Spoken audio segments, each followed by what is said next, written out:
termasuk miskin apa enggak? Greng-greng, greng-greng. Kamu mesti jujur di depan ini rakyat seluruh Indonesia ini. Dari keluarga miskin apa enggak?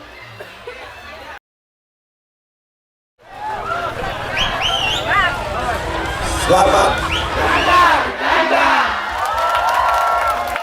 datang Pak di Desa Kamegarsari, Kecamatan Parung, Kabupaten Bogor. Nanti kita foto bersama sama Pak Ganjar, sabar ya. Nah kemudian kita akan berbicara dengan beberapa teman-teman ekonomi kreatif. Salah satunya dipersilakan untuk Thorik Harilintar untuk memasuki tempat. Tepuk tangannya buat Thorik. Oke, selanjutnya narasumber kita ada sang vokalis yang cukup terkenal, namanya Once. Dipersilakan.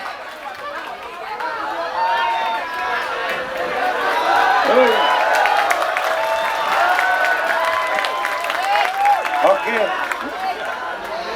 Nanti salah satu narasumber kita lagi masih dalam perjalanan, namanya Young Lad. Oke. Bisa fokus kita? Bisa fokus teman-teman biar kita mulai? Bisa? Oke, karena Pak Ganjar sudah di depan, sekali lagi kita kasih salam untuk Pak Ganjar, bisa? Oke, siapa calon presiden kita?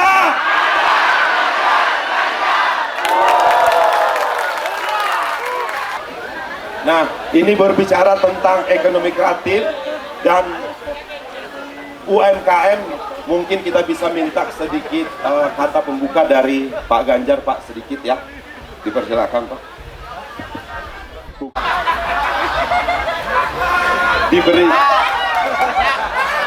Diberi sedikit, Pak Ganjar. Bagaimana? Katanya minta sedikit kata pembuka. Buka.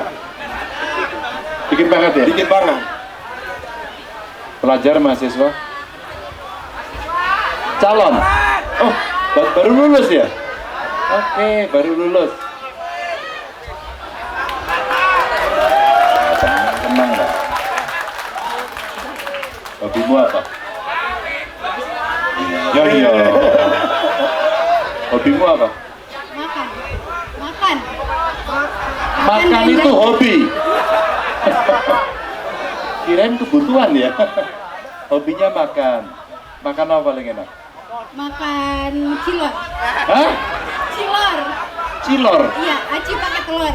Oh, aci pakai telur. Kamu tahu nggak cara buat cilor? Tahu? Gimana? Ya, lihat di YouTube. Oh, dari YouTube? Kartin ya. Hobinya makan, makannya cilor, bisa buat cilor. Bisa, dari YouTube. Nah, beri tepuk tangan buat teman-teman. Oh, nanti dulu.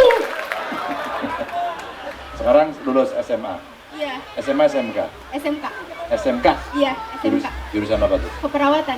Keperawatan. Berarti umur berapa? 17, 18? 19 tahun. Oh, 19, oke. Kamu pengen kuliah? Pengen. Nanti dulu, ada pilihan. Kamu pengen kuliah? Pengen kerja setelah ini? Atau pengen nikah? Terus, ya ditanya yang ini. Pengennya kuliah dulu, tapi kalau takdir nyuruh nikah, ya nikah aja. Enggak. Nah, kamu ngomong takdir itu kayaknya kepingin gitu, beda. Jadi mau kuliah dulu, nikah atau kerja? Kuliah. Oke, mau kuliah apa? Kuliah jurusan keperawatan. Keperawatan. Iya. Kenapa pilih perawat? Karena emang suka keperawatan, karena sering ikut mama kerja di rumah sakit. Oh, mamanya perawat? Iya. Oke, ini jenis profesi dosa turunan ya? Iya. Namanya perawat, anaknya perawat. Teman-teman ini untuk kita tahu aja, siapa namanya? Akila Dinar. Akila ini SMK perawat, pengen jadi perawat, mau kuliah lagi. Mungkin terinspirasi oleh mamanya gitu ya? Iya, betul. Oke, mamamu sering ngomong nggak sama kamu bisa jadi perawat gitu? Atau kamu mau jadi YouTubers gitu kan? atau mungkin ya tukang buat apa tadi makanannya? Cilok. Cilor gitu. Mamamu sering ngomong apa sama kamu? Kata mama ikutin kata hati aja, mau jadi apa mama sama bapak selalu dukung. Keren ini, Bang Adian ini keren nih. Teman-teman, kenapa saya ngomong seperti ini ya? Akila ini ciri orang tuanya demokratis, memberikan keluasan pada anaknya. Tapi kalau kita dikasih tanggung jawab, kamu suka menjawab loh ya. Iya. Jadi dikasih kepercayaan, terserah kamu jadi apa aja, kita dukung. Karena kemarin ada pertanyaan begini, Pak Ganjar, saya tuh nggak suka jadi pegawai, karena dia mau ke industri kreatif. Tapi mama saya ini, bapak saya ini agak nggak ngerti mau kita, nggak ngerti mau kita. Maka pada saat kemudian dia mau berkreasi, dia mentok, nggak boleh ini, nggak boleh itu, sehingga ya anak-anak kemudian merasa tidak mendapatkan ruangnya, kesempatannya, akhirnya dia ya kayak yang lain as usual, daftar pegawai, jadi ini, dan kemudian pekerjaannya yang seperti itu. Seperti itu tuh ya lama gitu ya. Akun medsos yang kamu punya apa aja? Kamu punya akun apa aja? Platform? Akun pribadi. Semua? Enggak. Enggak, apa aja? Apa saja maksud Pak Ganjar? Medsos apa? Medsosnya. Instagram punya? Punya. TikTok punya pasti? Enggak. Oh enggak ya? Punya. Oh punya. TikTok punya. Facebook? Punya. Punya. Banyak amat. Twitter? Twitter nggak punya. Enggak punya. YouTube? Channel? Jadi 3 punya? Iya. 3 ya? Iya. Itu follower yang paling banyak apa? Instagram berapa Iya. followermu sekarang? 600. Luar biasa. Saingan dong sama Torik. Saingan tuh 600. Banyak Torik berapa? Hah? Kau follow dia nggak? Follow ya? Follow. Sering nonton akun IG-nya? Cuma ngikutin dari Instagram. Oh ngikutin lah ya, sering lihat buka Iya. gitu. Apa yang paling diingat dari dia? Dari kata Iyalah, Kak Torik. Hah? tofu.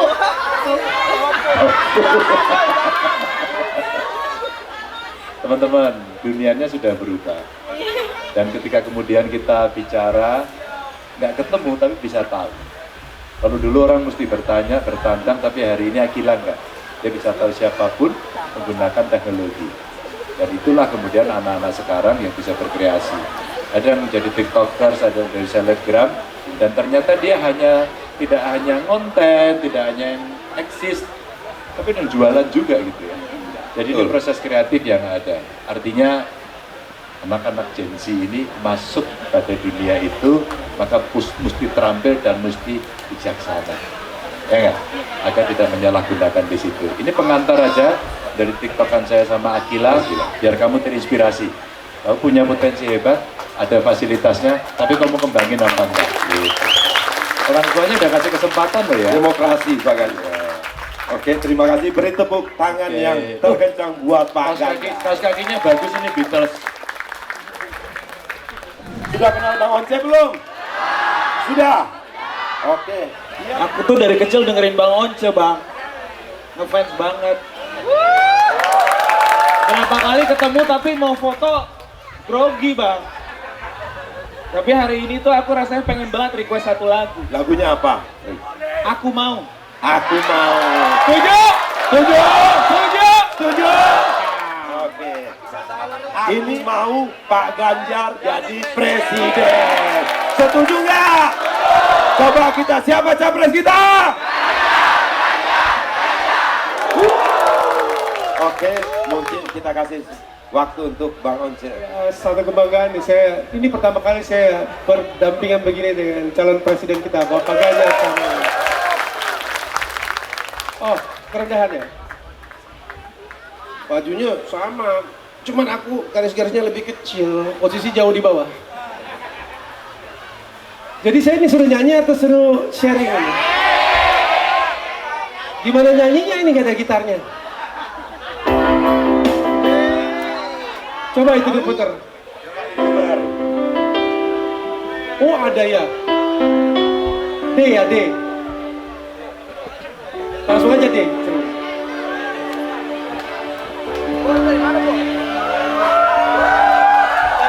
D. Ini baru kali ini nih manggung jauh amat begini ya. Halo.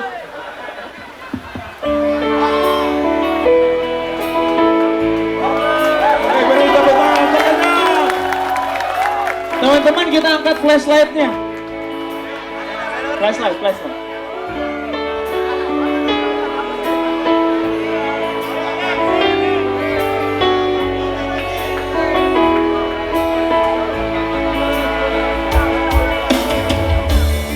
Kau boleh acuhkan diriku dengan aku sadar, tapi takkan merubah perasaanku kepadamu. Ku yakin pasti suatu saat semua akan terjadi. Kau akan mencintaiku dan tak akan pernah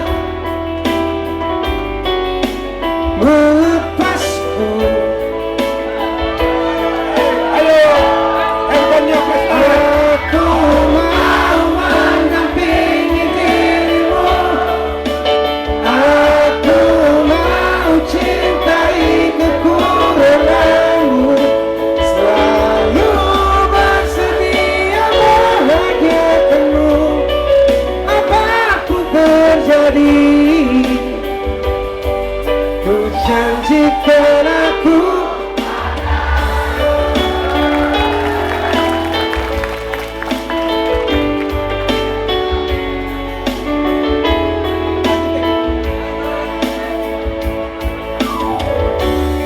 Kau boleh jauhi Ayo, tangannya diriku, Semua. namun ku percaya Ayo yang sebelah sana.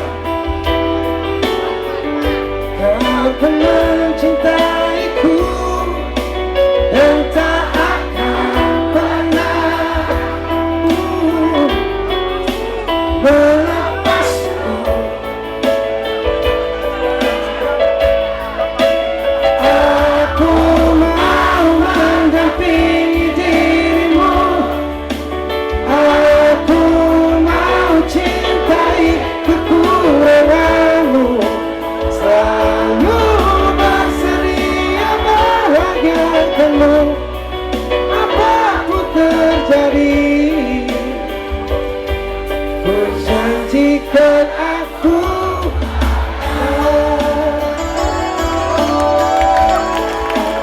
Ayo teman-teman.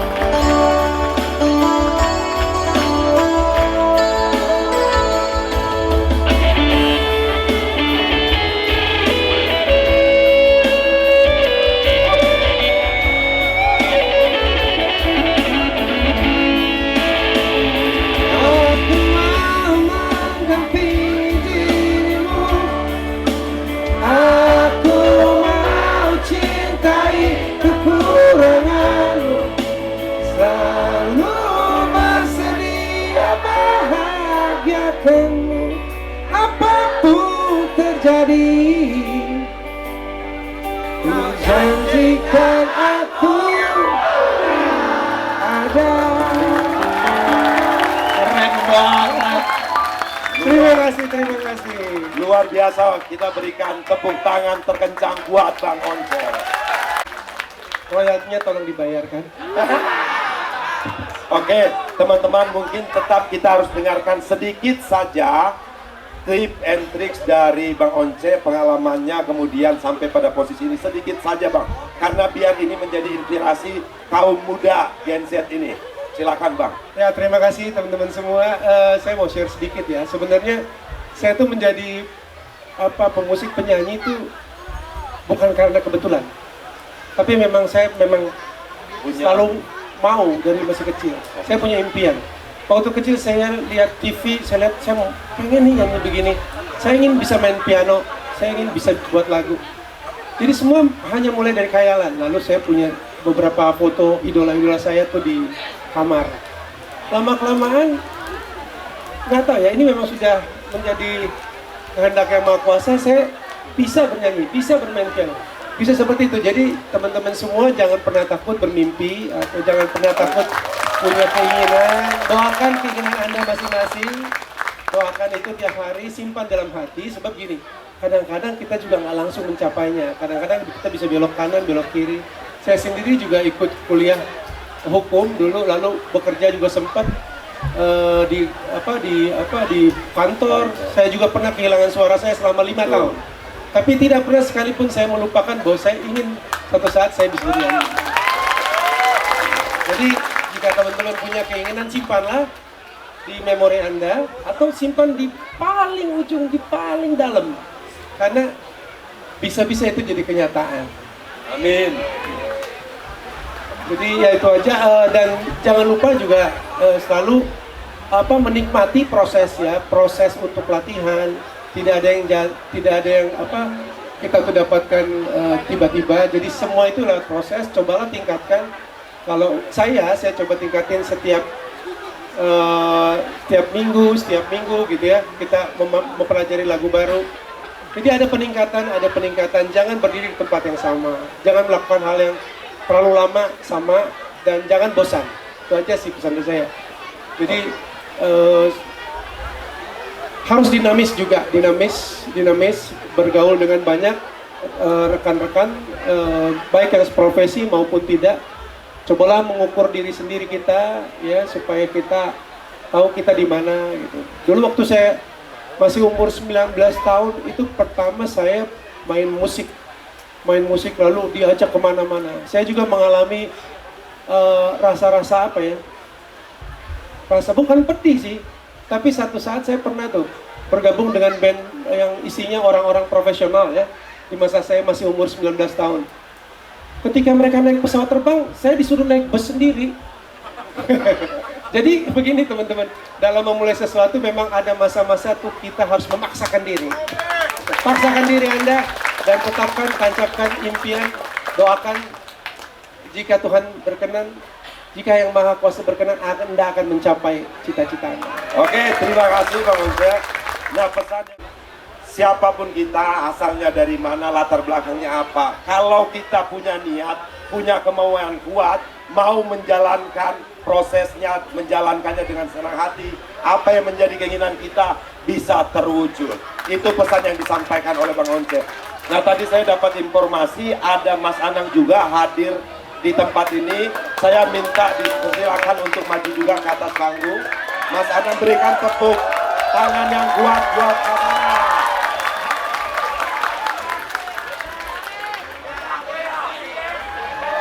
Silakan Mas Anang.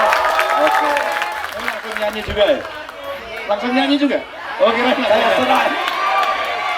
Ternyata Pak Presiden kita juga, calon presiden kita juga mau dengar. Dan teman-teman maunya dengar Mas Anang nyanyi. Oke. Nah, kalau begitu kita kasih kesempatan yang sama seperti Bang Once. Mas Anang juga nyanyi satu lagu, boleh? Mau nggak? Coba yang mau angkat tangannya, saya mau lihat. Oke, Mas Anang, monggo Mas Anang. Saya bingung, kalau aja tadi musiknya udah latihan, ini nggak tahu latihan apa enggak. Saya nyanyinya lagunya pasti lagu sedih, boleh nggak? Lagu mah separuh jiwaku pergi, di E, main di E.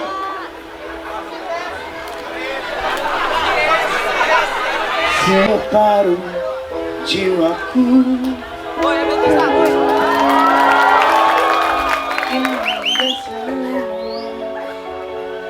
tapi berakhir luka. Kau main hati dengan sadarmu.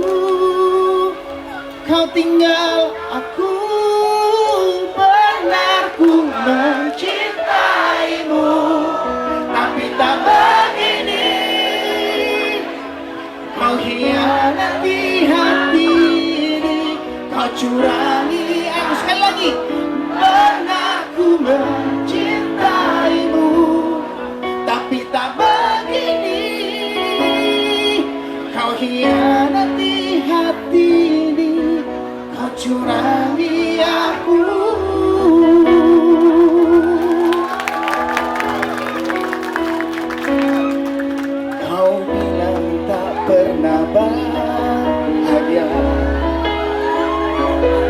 selama dengan aku. Itu ucap bibirmu, kau dustakan semua yang kita bina. Kau hancurkan semua.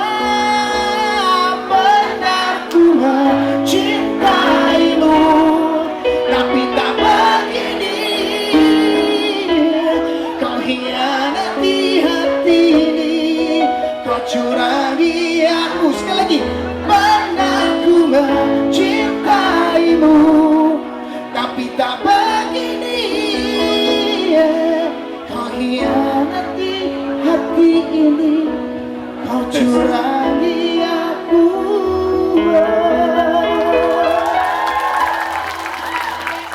Terima kasih Mas Anang. Ya, ini juga pelaku ekonomi kreatif di bidang musik juga.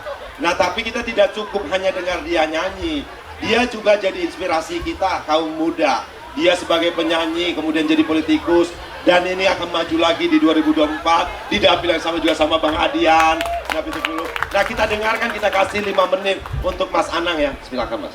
Ya, saya awalnya adalah sampai cuma SMA. Kenapa saya bisa sampai ke parlemen?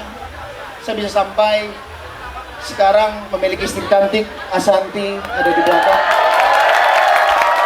Saya waktu itu bisa diterima Mas Ganjar untuk berdiskusi tentang music industry di rumah beliau di Jawa Tengah. Karena keinginan, jadi saya cuma berpesan ke teman-teman, keinginannya kuatin, dan ijazah belum menandakan kalian berpikir. Jadi aku berharap apa yang kalian hari ini inginkan, kalian mau datang ke sini, bahwa itulah hal yang sudah tepat bagaimana nanti ke depan, bahwa profesi seperti kita, kesenangan seperti kita, hobi seperti kita bisa menghasilkan, dan bukan hanya yang bertitel bisa menghasilkan dan diperhatikan. Harapannya bahwa kita semua bisa diperhatikan oleh negara. Mudah-mudahan beliau bisa jadi, kita bisa diperhatikan. Benar nggak? Oke, jadi saya bilang hari ini kalian udah tepat mau ke sini, dan pesannya saya adalah jangan sampai golput nanti di pemilu, karena pemilu itu adalah penting untuk menentukan masa depan Republik ini ke depan. Kalian memilih, tapi kalau saya pasti saya pilih beliau. Tapi kalau teman-teman memilih yang mana, silakan dan dengarkan beliau punya cita-cita apa tentang kita. Kita dengarkan, habis itu kalian pilih, jangan sampai golput. Itu pesan saya. Karena golput itu membahayakan demokrasi kita. Terima kasih. Terima kasih Pak. Terima kasih Mas Anang. Nah, ada satu lagi narasumber kita, ada namanya Tariq Halilintar. Sudah kenal sama Tariq?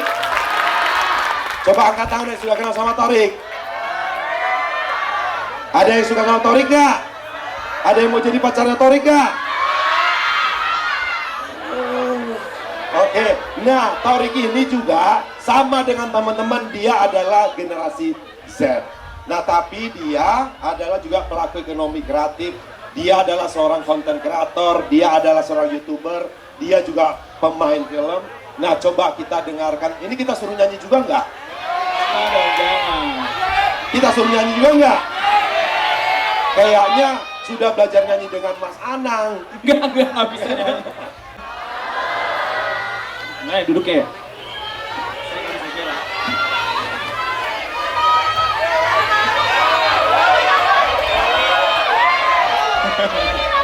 Halo semuanya, masih semangat? Masih. Perkenalkan, aku Tariq Halilintar. Mungkin aku di sini sama kayak kalian. Aku generasi Z, generasi rebahan, generasi rebahan, generasi yang banyak sekarang banyak tanya ya. Karena generasi sekarang kita tuh kritis. Betul? Aku mau nanya sama teman-teman. Ada nggak di sini yang cita-citanya jadi selebgram? Coba 1, 2, 3 angkat tangan. Siapa yang cita-citanya jadi TikToker? Oh, oke. Yang cowok-cowok, siapa yang cita-citanya jadi gamers? Siapa yang mau jadi gamers? Wah, luar biasa. Siapa yang mau jadi YouTuber?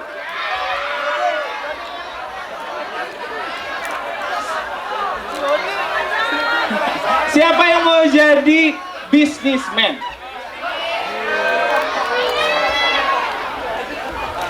Di era digital ini menurut saya semua orang bisa menjadi orang. Bisa jadi YouTuber, bisa jadi selebgram, bisa jadi TikToker, bisa jadi pengusaha. Asalkan kita mau mencoba. Aku pertama kali iseng bikin YouTube itu 8 tahun yang lalu sama keluarga. Itu pertama kali aku bikin konten sama keluarga. Dari situ yang di awalnya dengan iseng karena basicnya aku adalah pedagang. Jadi butuh banget media untuk mempromosikan sesuatu. Ketika ada YouTube, bikinlah konten dari mulai konten-konten ringan. Konten-konten ringan untuk daily vlog. Ada musik juga, konten musik. Ada konten short movie juga. Oh, ada yang datang di sebelah sana. Ada abang saya. Ada abang Farid. Oke, silakan. Dan ada juga Yonglek juga sudah hadir di tempat ini. Siapa yang pengen ketemu Bang Atta dan Kak Aurel? Oke, 1, 2, 3 semuanya ngomong siap ya. 1, 2, 3. Asia.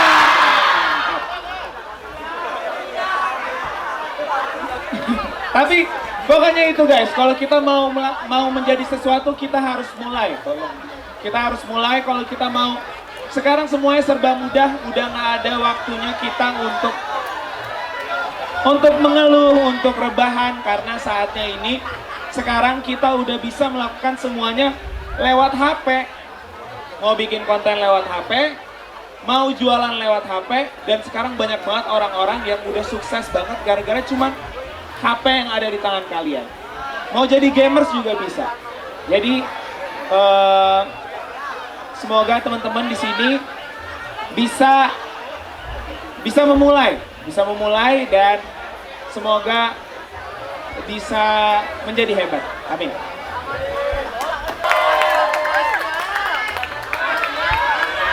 Berikan tepuk tangan terkencang kita teman-teman buat Atta dan Yonglek. Dan Aurel. Dan Aurel.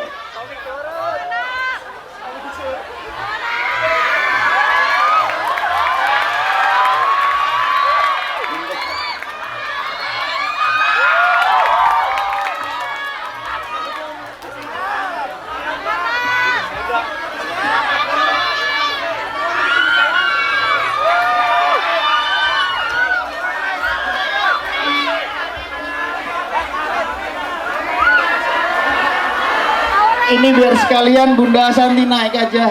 Bun, kamu naik ke sini sayang. Ini nggak apa-apa sayang. Ini Bunda Santi. Oke. Di sini umuran berapa? 17, 18? Nah, 1. Berarti kita lebih ke cerita-cerita aja kali ya. Jadi dulu waktu umuran kalian lah, umur 17, 18, gue pengen kuliah dan ternyata gue keterima di ITB jurusan arsitek, tapi kepentok sama satu realita kalau ternyata orang tua gue nggak mampu. So waktu gue tahu itu akhirnya gue putusin untuk nggak jadi kuliah karena memang nggak ada uangnya. Di sini ada yang punya kejadian sama kayak gue nggak? Ada yang pengen kuliah juga. So akhirnya gue mulai nemuin jati diri gue kalau gue akan ada di entertain. Tapi di umur 18 tahun baru lulus SMA. Umur 18 tahun gini, kadang tuh era-era umur segitu tuh lagi cari jati diri, lagi pengen ikut temen-temen nongkrong. Ada yang suka nongkrong juga nggak? Jadi waktu gue lulus sekolah 1 tahun hidup gue setiap hari nongkrong, main gaple, main kartu remi gitu. Sambil lo punya duit, lo punya kuasa gitu lah.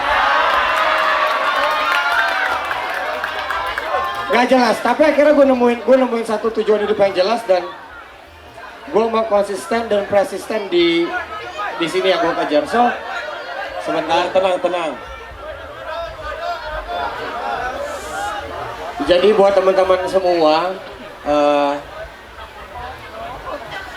gue lanjutin ceritanya ya. Kadang tuh di umur segitu masih pengen nongkrong, masih pengen main.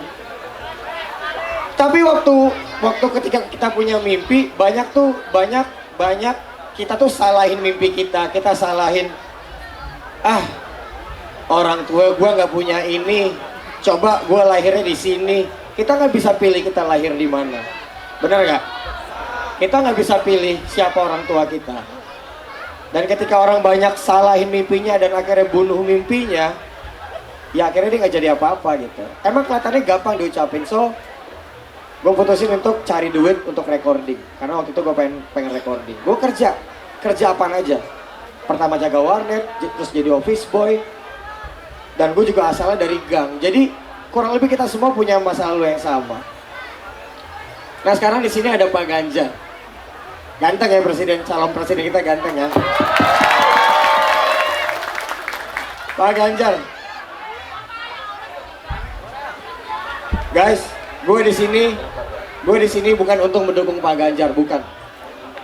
Tapi untuk bantu Pak Ganjar, untuk kasih tahu, untuk mengkritik Pak Ganjar, kritik yang konstruktif, bukan kritik yang menghancurkan gitu. Kritik kasih masukan. Tadi di sesi pertama Pak Ganjar udah nantangin gue dan teman-teman seniman untuk untuk Lokananta, untuk kita bantu kasih ide dan kasih inovasi apa. Ayo Pak, saya mau terima tantangan Bapak nih Pak. Saya siap ke Solo Pak. Kalau tadi kita sempat diskusi di mobil sama teman-teman, kalau Lokananta ini bisa jadi tempat orang berkumpul yang jumlahnya sedikit tapi penyakit gitu loh Pak. Jumlahnya sedikit cuman jadi think tank, cuman tempat anak-anak muda mungkin yang mau berpikir maju di industri kreatif bisa saling berdiskusi, bisa saling tukar eksperimen dan experience ya Pak gitu. Dan teman-teman juga dari Bogor yang masih ada yang sekolah? Udah tahu mau jadi apa belum? Udah tahu mau jadi apa? Jadi ntar kalau memang ada yang bercita-cita jadi YouTuber gitu, bercita-cita jadi content creator kayak Atta, kayak Torik gitu, jangan lupa kita sama-sama bantu Pak Ganjar untuk majuin industri kreatif kita. Kenapa ya? Bapak Ganjar masih jadi capres nih. Besok pas lagi jadi capres suka janji-janji kan? Mudah-mudahan Pak Ganjar enggak ya. Kita tuntut balik Pak Ganjar. Ayo nih, kita mau kerja, kita berani capek. Jadi ayo Pak. Bener gak Pak? Mantap nih Pak Ganjar, saya suka. Udah dari gue gitu aja cukup. Nextnya mungkin ada Torik. Oke, terima. Aku bilangnya begini, aku simpel, karena aku banyak dengar dari teman-teman. Mas Ganjar energi, kreatif, terus punya tenaga yang benar-benar mampu. Aku simpel, ngomongnya sangat simpel. Mas Ganjar pada saat kalau dibandingkan dengan 3 kandidat, aku kenapa milih beliau sama teman-temanku yang lain dulu. Kalau Mas Ganjar megang gitar, megang alat musik, keren nggak? Selesai, itu aku milih beliau. Ada hal-hal sebenarnya yang dengan mudah kita bisa cerna mengapa buat saya, buat kita semua Pak Ganjar pantas. Pertama, untuk memimpin 270 juta manusia itu nggak mudah. Masalahnya banyak banget, ya. Bukan hanya orang pinter, bukan yang bisa melakukan itu, tetapi orang yang punya karakter. Saya percaya, ya, karakter sifat yang memang mendukung untuk profesi. Setiap profesi kita, mungkin Anda nanti suatu saat memilih profesi A, profesi B, profesi C, itu harus sesuai dengan karakternya.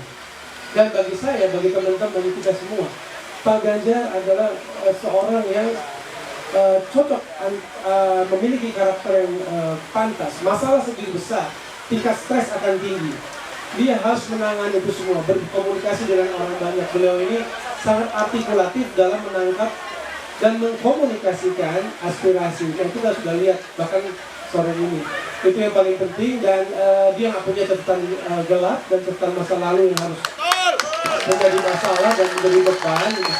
Beliau juga kita percaya bersih, itu sudah ditunjukkan dari 2 periode di DPR dan 2 periode, hampir 2 periode dalam kepemimpinannya pemimpin Jawa Tengah ya. Dan catatannya baik, berarti beliau ini akan mendorong gerakan atau kemajuan anti korupsi Indonesia. Dan juga saya percaya bahwa beliau ini adalah tokoh masyarakat yang sangat membela proses demokrasi Indonesia ke arah yang lebih baik. Terima kasih, itu aja dulu. Pak Ganjar kita. Nah tadi kan kita sama-sama, kalau saya bilang tadi siapa calon presiden kita, jawabannya kencang. Saya ingin tahu jawaban dari teman-teman. Ada yang berani nggak? Saya mau tanya kenapa teman-teman kalau sudah minta pilih Pak Ganjar, alasannya apa Pak Ganjar mau dengar? Mungkin untuk 2 orang. Coba angkat tangan siapa yang berani? Angkat tangan. Juga boleh tanya. Juga boleh tanya diskusi juga boleh tadi. Tanya juga profesi ya, problem gitu. Oke. Nah Pak Ganjar meminta tanya kenapa memilih, dan kemudian boleh juga bertanya ya. Oke. Cewek dulu Pak Ganjar. Oke, sini ya, sini ya.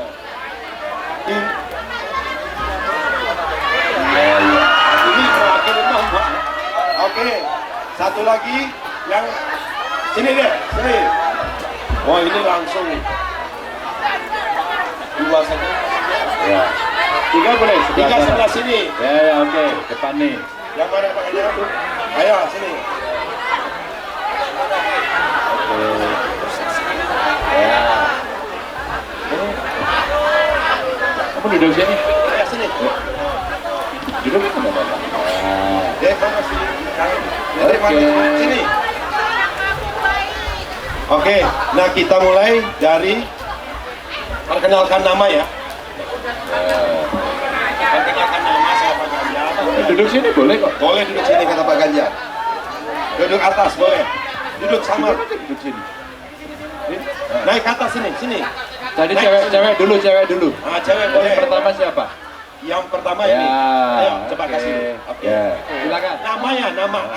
Nama saya Yanti, saya Pak Gan, boleh, nggak apa-apa sih, itu juga boleh kok.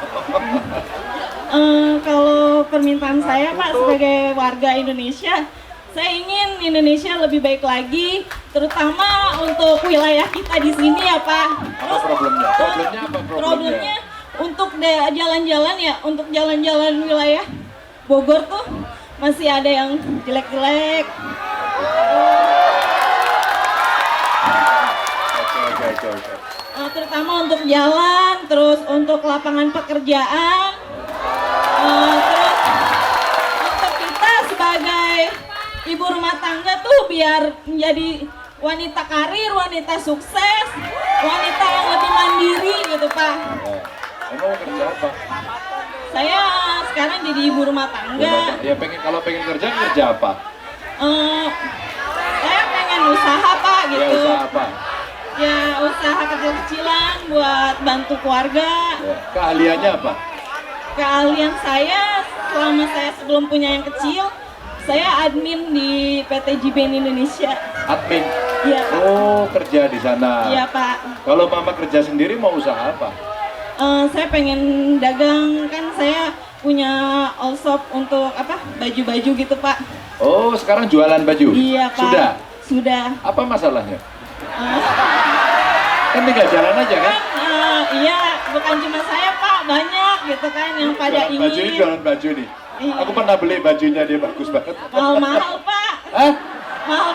Loh ya enggak. Dompet kita beda. Enggak, ya kan pasarnya beda-beda. Kan bajunya juga beda kan? Emang mereknya AHA? Enggak, kita mah kaki 5, kalau dia makan di mall. Oh, berarti lebih Beda. gede. Ini kakinya cuma 2. Ini 5. Oke. Ya.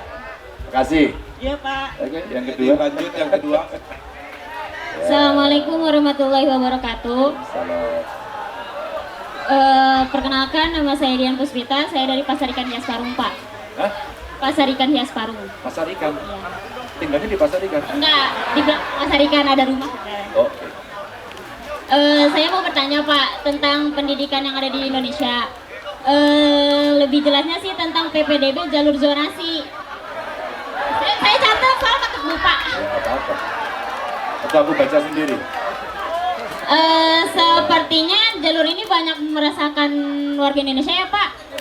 Kenapa dikatakan seperti itu? Karena yang saya perhatikan jalur zonasi ini yang diterima itu orang-orang jauh Pak. Sedangkan orang yang terdekat di sekolah itu nggak diterima gitu. Makanya saya pertanyakan, betul ibu-ibu? Betul, oke. Oh, ada supporternya. Bu, kalau ibu nggak mungkin diterima, ini untuk SMA, Bu. Iya, kalau udah lulus mau diterima. Terus juga sebenarnya berapa sih ketentuan jarak zonasi yang sebenarnya itu gitu Pak? Kok ujung-ujungnya duit? Gitu. Benar kan ibu-ibu? Benar, oke. Ujungnya duit ya. Bagaimana cara Bapak menanggapi permasalahan di dunia pendidikan ini? Dan kalau semisalkan Bapak kedepannya jadi presiden, apakah jalur zonasi ini akan tetap ada atau dihapus? Seperti itu Pak. Oke. Terima kasih. Hapus saja ya? Assalamualaikum warahmatullahi wabarakatuh. Oke. Kalau hapus pakai stick. Kamu sekolah masih? Enggak, saya udah nggak sekolah. Cuma adik-adik saya masih dalam pendidikan. Nggak gitu, dapat Pak. sekolah kemarin waktu PPDB? Ah? Nggak dapat. Adik saya Dapat. dapatnya langsung ke Seman Gunung Sindur Pak. Hah? Dilemparnya ke Seman Gunung Sindur, sedangkan masuk ke Semun Parung nggak diterima. Oh, gitu. Masuk SMP atau SMA? SMA Oh, SMA. Akhirnya dapat tapi di sana. dapat langsung Negeri? diterima, cuma jauhnya minta Iya, ampun Pak. Oh. Terus jalannya juga ngebul.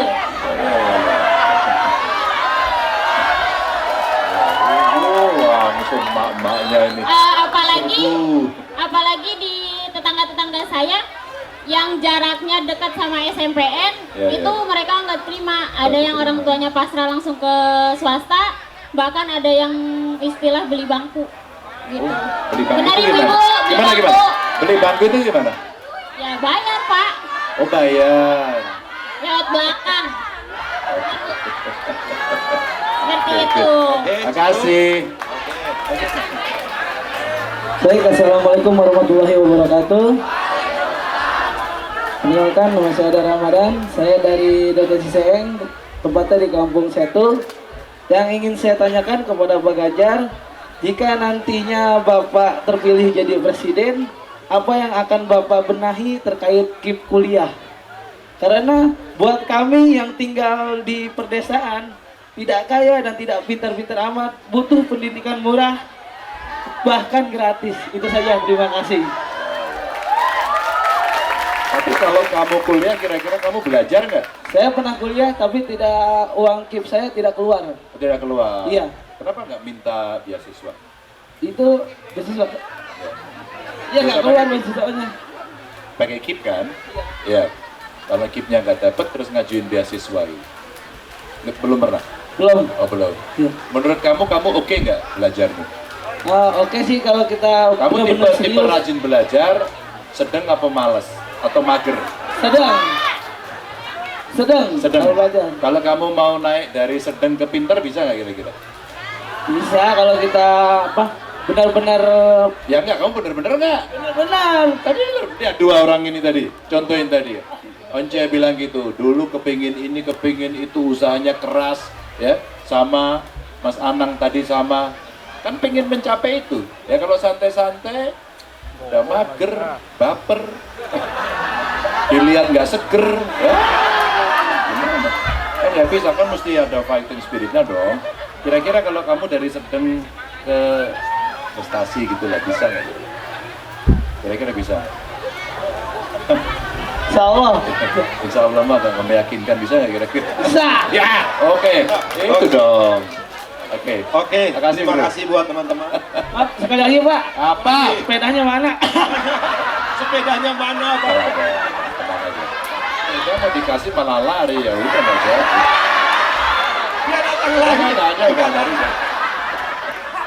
Oke, Bro, yang punya sepeda itu Pak Jokowi, bukan saya.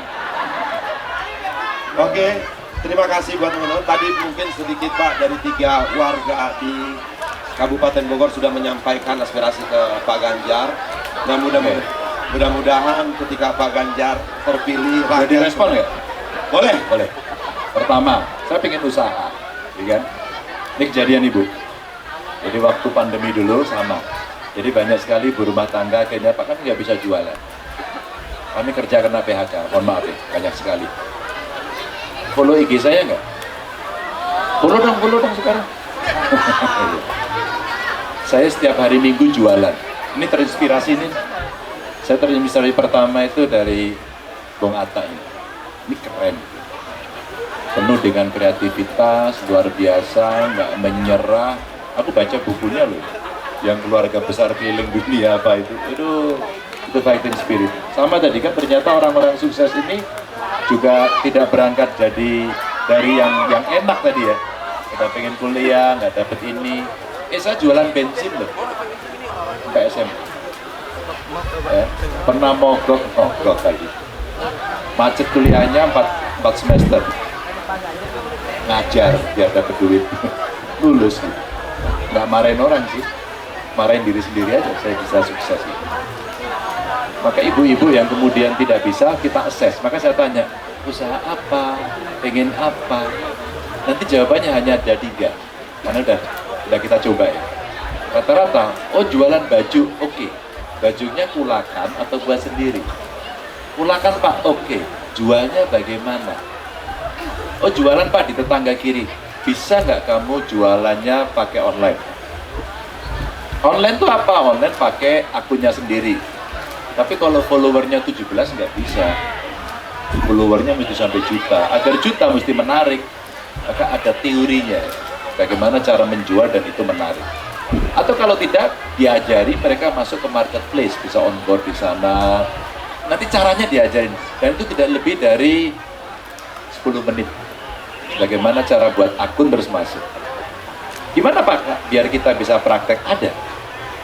Jadi pertama sudah tahu apa yang mau dia kerjakan, Pama jualan, oke, jualan. Tapi cara menjualnya kan mesti tahu, produknya mesti tahu.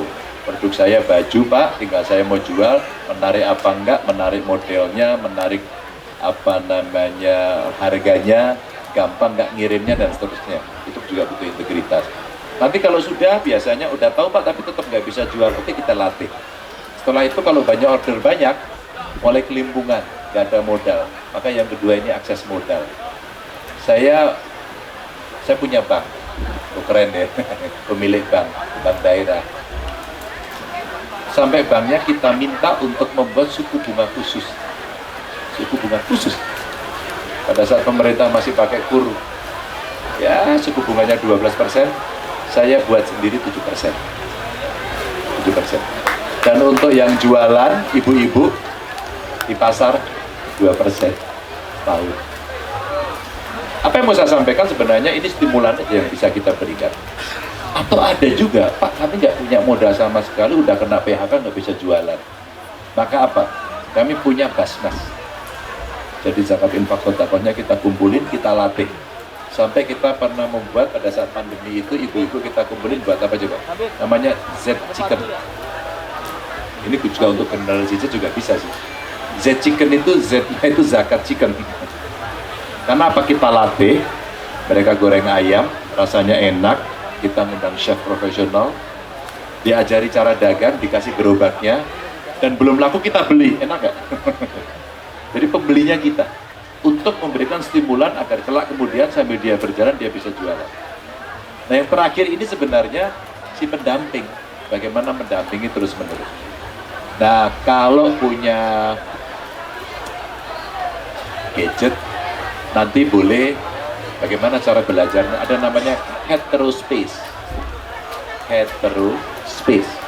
Di heterospace itulah nanti boleh ketemu, boleh ngobrol dan kita kerjasama sama marketplace profesional. Bisa nggak? Bisa. Jualannya dari mana? Dari rumah. Nah kemarin di Jakarta kita diundang sama anak-anak muda, bahkan ada ibu-ibu yang jualan di rumah sebulan itu bisa omsetnya 1 miliar. Ibu-ibu, dan keren banget cara jualnya, produknya. Akhirnya dia ya semua orang pengen jualan lewat dia dan dapat fee. Nanti gimana cara dapat fee? Ini jagoannya nih, ini jagoannya. Gimana ngendorse, gimana jual, ya nggak? Oke Bu. Oh ya. Jonasi. Oh, kalau soal infrastruktur, ntar aku ngomong. Biasanya aku kalau gitu langsung telepon, tapi dulu ada yang tersinggung nggak jadi sih. Padahal gubernurnya aku kenal, bupati wali kotanya aku kenal. Tapi oke, nanti kita bicara. Zonasi. Zonasi dihilangkan nggak? Nggak. Jangan dihilangkan. Dulu pakai sistem apa sih? Tes ya. Dulu pakai tes ya. Tahu nggak pada saat tes nyogok juga? Maaf loh ya, nyogok juga. Diganti zonasi, sama juga. Ada beli bangku istilahnya ya. Untung nggak di Jawa Tengah. Kamu follow IG ku nggak? Follow? Hah? Nggak. Nggak. Sempat ngelihat gak aku waktu tanya anak SMA, SMK? Pernah lihat ya? Kamu bayar nggak? Pernah dengar ya? Pernah lihat ya? Oh ternyata pada lihat semua. Tahu nggak yang nonton kira-kira? 10 juta lebih. Apa yang mau saya katakan? Karena problem pendidikan. Maaf bukan apa-apa sih. Kalau tadi Bung Once sampaikan, saya tidak bisa cerita nanti. Saya hanya bisa cerita apa pengalaman saya ketika 10 tahun. Dan saya dimarahi para guru. Karena apa? Pak Ganjar kejam. Begitu saya tanya, Bung, bayar nggak sekolahnya? Enggak Pak. Kamu enggak Pak? Kamu bayar Pak. Untuk apa? Ya ada sumbangan gedung. Sumbangan? Enggak dong. Anu Pak, bukan sumbangan Pak. Infak. Apa bedanya? Dan kemudian kita langsung periksa. Paginya kita bina kepala sekolahnya. Tarik dulu dia. Gegerlah di seluruh Republik. Dan komunitas dari para guru langsung menghajar saya. Ganjar ngawur. Gitu. Anda kejam. Anda tidak tahu diri. Padahal belum diklarifikasi. Oh, kalau belum diklarifikasi tidak akan saya lakukan. Dan kita bina dulu. Karena ada yang salah. Maka PPDB di Jawa Tengah itu yang nungguin siapa tahu nggak? Yang nungguin gubernurnya. Luar biasa, tepuk tangan buat Pak Ganjar. Maka Ombudsman Republik Indonesia kita ajak dari awal. Maka sampai kita Pak Ganjar ada 27 yang masalah. 27 satu persatu kita beresin. Maka kalau di Jawa Tengah nemu kenapa jaraknya dekat dia nggak masuk dan dia rata-rata seperti pada umumnya, yang salah sekolahnya. Tapi ada tapinya. Yang lain lebih dekat, ya dia kalah. Ya dia kalah. Dan semua digital, semua bisa diukur, tidak ada bisa ditipu. Itu transparan dan integritas. Ya. Maka yang kedua biasanya apa? Nitip. Yang nitip pejabat. Pak Ganjar yang nitip pejabat. Sayangnya dia lupa bahwa di belakang mereka panitianya ada pejabat juga. Ketemu dong sama pejabat. Tahu nggak cara saya ngomong? Bapak mohon maaf, saya sih oke. Dia bisa masuk. Pak, tapi itu online loh ya, supaya bisa baca. Nanti yang kasihan anaknya. Itu anak pejabat ya. Lo masuknya gampang ya. Dia dibully habis. Saran saya Pak, ke sekolah swasta saja. Wah nggak bisa, harus negeri. Tahu nggak cara saya menjawab? Pak, sekolah swasta juga bagus-bagus Pak. Bapak kan mampu. Enggak, saya maunya negeri. Aku cerita nih Pak ya. Ada seseorang, dia SD-nya negeri, SMP-nya negeri. Pas masuk SMA, dia tertulis masih ujian dan dia nggak lolos. Akhirnya dia sekolah di swasta. Habis itu anak ini cukup rajin. Dia belajar bagaimana bisa masuk ke perguruan tinggi negeri. Akhirnya dia ke perguruan tinggi negeri. Dia pengen langsung S2 nggak bisa, dia kerja dulu. Sekarang dia lulus S2. Dan anak itu sekarang jadi gubernur Jawa Tengah. Siapakah itu? Saya sampaikan pada orang tua, tidak diterima di SMA negeri tidak kiamat. Tapi kita bisa fight lagi, kemudian orang akan bisa menyampaikan. Maka yang diperlukan dengan zonasi mungkin bukan menghapus zonasi, menambah sekolah di tempat yang terdekat. Betul. Setuju kan? Pasti. Jadi kalau dekat itu enak. Harapan saya, kalau sekolahnya dekat dengan rumah, saya itu kepingin orang tua sempatkan dirimu mengantarkan anakmu pergi ke sekolah. Karena itu relasi yang sangat bagus antara orang tua dan anak. Itu. Terakhir tadi yang minta sepeda, kamu nanya apa ya sampai saya lupa? Kuliah. Oke. Sama aku. Kamu mau tak urus nggak tipmu? Sorry. Kamu termasuk miskin apa enggak? Greng. Enggak, miskin apa enggak? Yang jelas. Hah? Kamu mesti jujur di depan ini rakyat seluruh Indonesia ini. Kamu jujur. Kamu, maaf loh ini jangan tersinggung ya. Dari keluarga miskin apa enggak? Sedang, nggak miskin kan? Kamu nggak layak dapat KIP. Ini gara-gara kamu ini semua datanya jadi kacau. Ini gara-gara ada sumbangan semua ngaku miskin. Tapi terima kasih bro, kamu sudah jujur ya. Jadi nggak usah ngurus KIP. Udah kamu mampu kok. Tapi kalau hari ini kamu jawabannya, Pak maaf Pak saya miskin, Pak Menko PMK saya telepon hari ini. Karena beliau pernah janji saya, Mas Ganjar kalau ada model KIP nggak bisa, saya minta datanya, saya kirim. Saya yang ngurus. Begitu. Maka aku tanya dulu. Jadi tugasku sudah selesai karena kamu tidak miskin. Maka mari kita pakai perasaan, yang miskinlah yang kita bantu. Jangan pernah kita mengaku kita miskin, nanti didoain miskin beneran loh. Oke bro. Terima kasih atas kesadarannya. Terima kasih. Terima kasih Pak Ganjar. Assalamualaikum warahmatullahi wabarakatuh. Apa kabar semua masyarakat Bogor?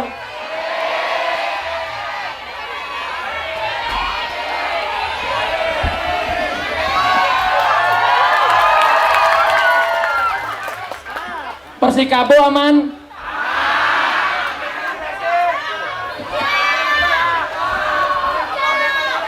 Persija? Oh kamu Persija di sini? Keren.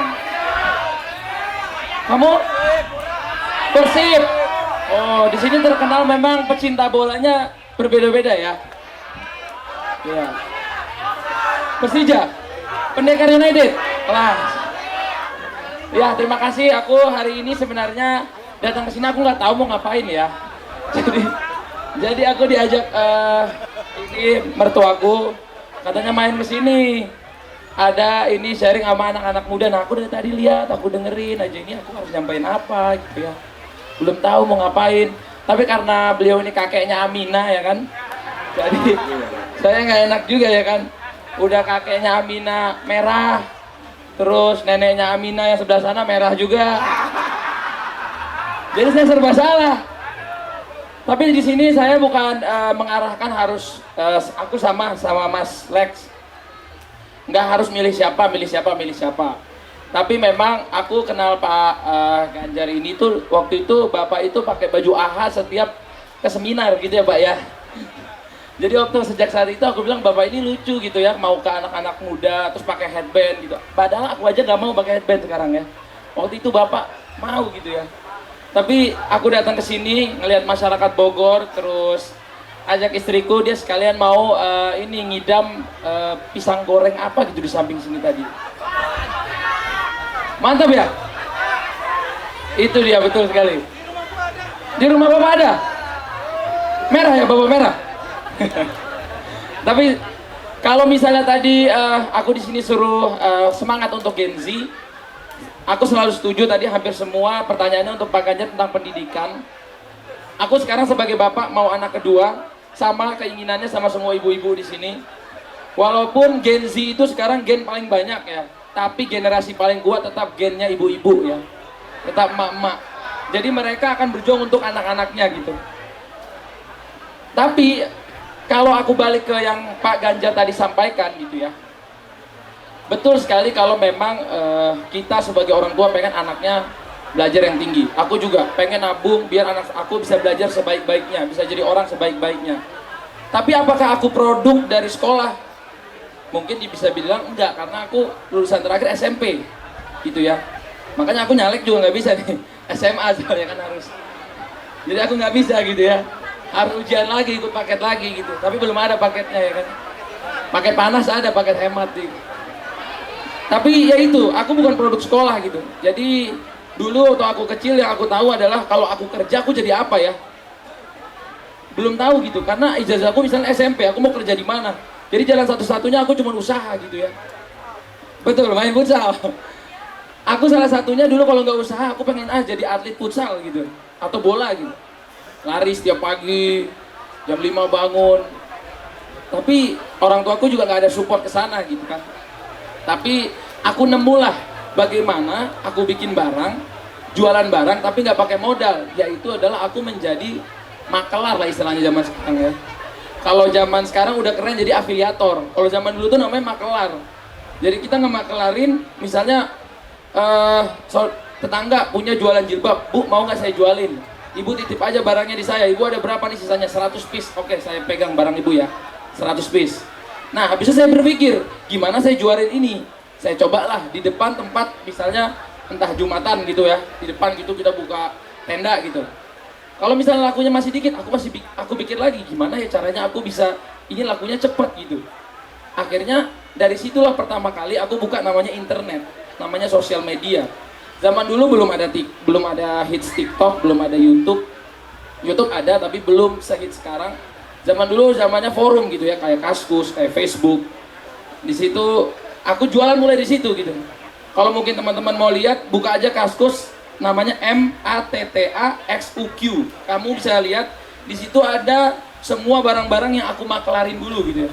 Dari kulkas tetangga, dari PS tetangga, mau ban mobil, mau handphone second, semua aja yang semua orang punya, aku bilang sini aku bantu jualin. Tapi nanti aku dapat ya misalnya 5% atau 10%. Begitulah pertama aku cara cari modalnya gitu ya. Nah, alhamdulillah aku dapat top share ketika aku bantuin jualin mobil tetangga gitu ya.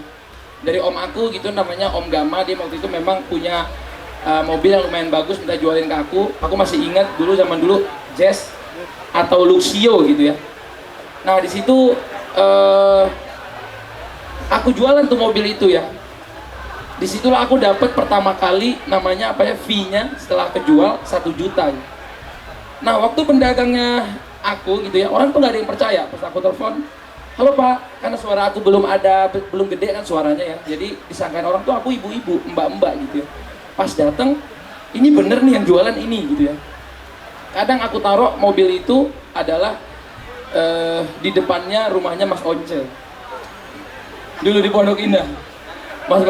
Aku pernah naruh salah satu daganganku, aku foto di depan rumahnya Mas Once, di depan yang TK itu. Aku taruh di situ. Kenapa? Karena orang lebih percaya kalau belinya di situ. Tapi itu salah satu teknik marketing aku, gimana orang percaya gitu ya sama fotonya, datang. Karena aku tahu barangnya bagus gitu. Aku nggak nipu di sini. Tapi kalau fotonya di tempat jelek, masih orang nggak percaya. Aku bilang ini rumahnya siapa? Rumah Mas Once. Mau izin nggak bisa kan? Tapi ada warung gitu depan. Mbak, boleh nggak aku foto di sini? Janjianlah aku di situ. Jualan juga di situ gitu ya. Nah, pelan-pelan, alhamdulillah aku dari online itu bisa ngejual. Di umur aku tuh masih SMP ya, itu udah bisa jual minimal 5 mobil 1 bulan. Minimal 5 mobil. Nah, terima kasih. Nah, dari situ aku bilang ke orang tua aku, bisa nggak ya kita pindah ke rumah sewa di Pondok Indah, ada ini 7 juta sebulan, jadi 50 juta setahun. Aku bilang, tapi kita sewa aja di bawahnya, nanti aku bisa naruhin mobil, bisa naruhin baju-baju titipan orang. Nah, gara-gara itu pertama kali keluarga Gen Halilintar itu belum ada YouTube. Kita pindah pertama kali Pondok Indah itu tetanggaan sama Om Once dan Om Dani di depannya. Itu rumahnya masih ada tuh Om Once yang jadi salon, pernah lihat Om Once? Yang warna ungu. Nah, itu aku nyewa di situ. 50 juta setahun, jadi kita bisa cicil gitu ya. 1 bulan 7 juta, karena aku tahu aku udah jual 5 mobil nih. Kalau 1 mobil 2 juta berarti aku udah dapat 10 juta. Insya Allah bisa nih nutup-nutupnya. Nah, awalnya dari situlah aku tahu online, terus aku berkembang ke Facebook, terus tiba-tiba ada YouTube, aku coba jualan di YouTube. Terus tiba-tiba di YouTube aku nemuin, oh ini kayaknya hobi gitu ya. YouTuber lain, dan aku pelajarin gimana ya aku bisa bagus gitu di YouTube. Bisa lebih rame dari orang lain. Aku ngeliat lah, kalau orang lain itu nguploadnya sebulan 3 kali.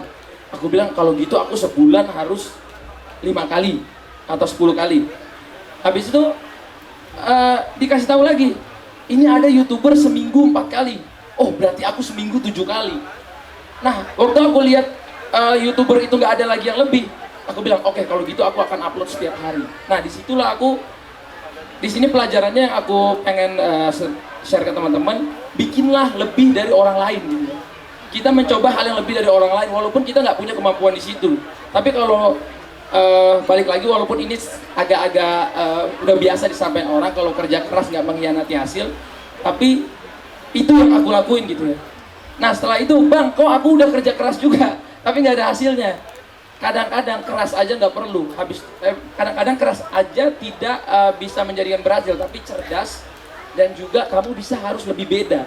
Jadi kalau teman-teman di sini banyak yang mau jadi content creator, bang, gimana sih aku jadi content creator?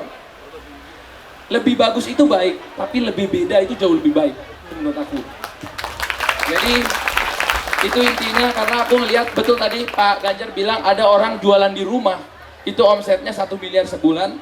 Kemarin aku nemu ibu-ibu jualan daster pakai TikTok Shop itu omsetnya 3 miliar gitu 1 bulan. Berarti it's possible. Tapi kenapa? Ternyata dia cara penyampaiannya beda, make upnya ditebelin, terus matanya ada merah-merah. Ternyata itu cara dia berbeda.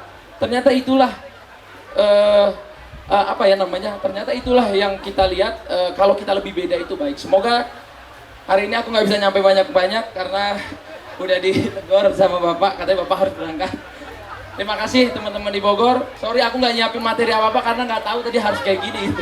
Nanti. Terima kasih banyak masyarakat Bogor. Semoga terima kasih. Assalamualaikum warahmatullahi wabarakatuh. Terima kasih, Bro.